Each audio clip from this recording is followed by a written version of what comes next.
neighbors are staying up to watch a spectacle. 4 homes slated for demolition are physically moving to a new community, part of a plan to create density in this Vancouver suburb without sending perfectly good houses to the landfill. Darlene Haddon is here to say goodbye. What's moving there? My heart. I want it to have a good voyage. I want it to have a nice family to live in there, and there's a lot of memories going with it too. The Haddons lived in this house for 40 years. And lots of Christmases and lots of celebrations, graduations. It was always a house that had gatherings, big gatherings, especially Christmas Eve. Everyone knows that house for Christmas Eve. But this neighborhood, like so many across BC's Lower Mainland, is changing. Single-family homes will be replaced with high-rises. I think the hardest part about moving from this neighborhood was thinking your house was going to get demolished.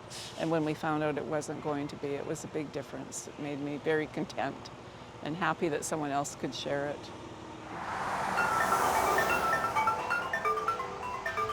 Drive around Vancouver and you'll see block after block of this. Homes sold in a land assembly. Developers pay a premium to buy houses, demolish them, and build condos or townhouses. Governments support higher density housing. BC changed zoning rules to allow more duplexes and triplexes, a way to create much needed housing for a growing population. So the way that homes are moved is from the floor joists and up.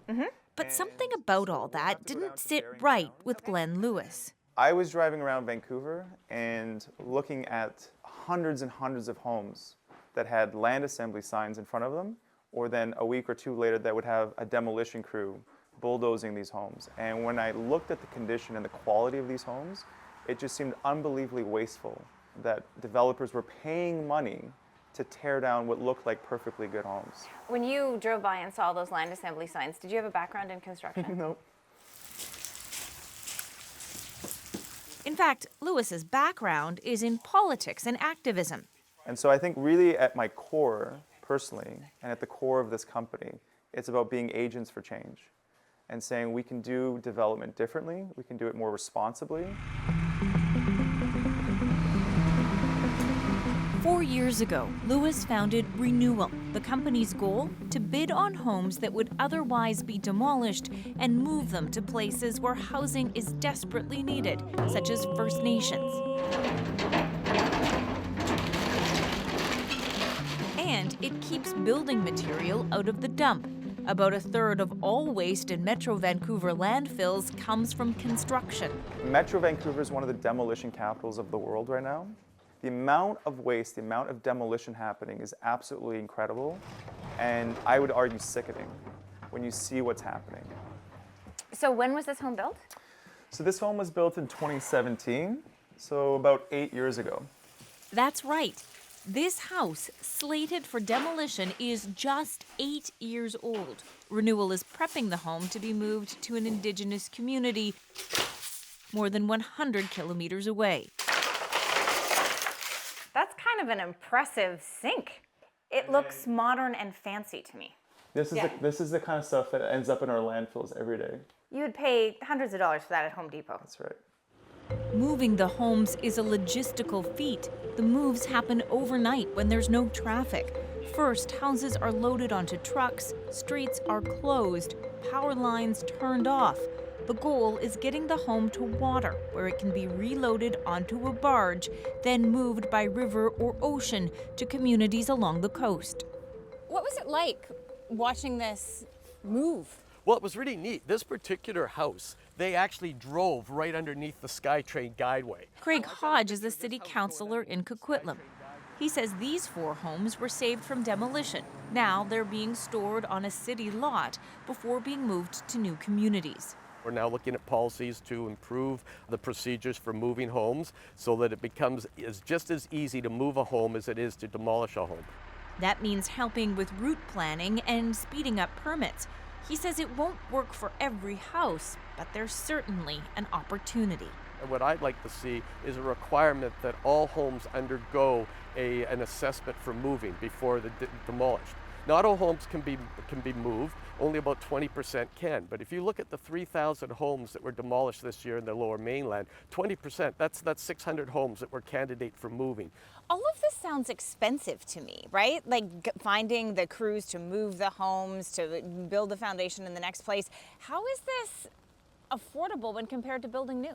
It is. I'm surprised by it. It's about 1/4 of the cost. When you consider materials, labor costs, and distance, Renewal estimates moving a home can cost 20 to 40% less than building a new one. So there is money to save doing this. When you see these homes sitting here, what does it make you think of? I think I see the history of the neighborhood that they came from, but I also see a future where these homes can provide shelter and housing and memories for new families.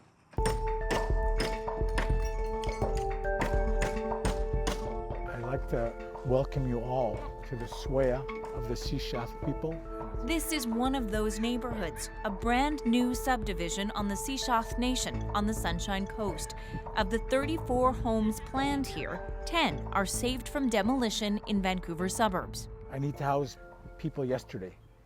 So with this development that we have in the process now, that's going to help us with that, with those 200 people. And if we were to start from scratch, and start building them, it would have taken us a little longer. This route is a little bit more quicker and a little bit more cost friendly. Multiple levels of government helped fund the subdivision. The nation is repurposing the homes for their specific needs. The top floor, the green part, is the original house.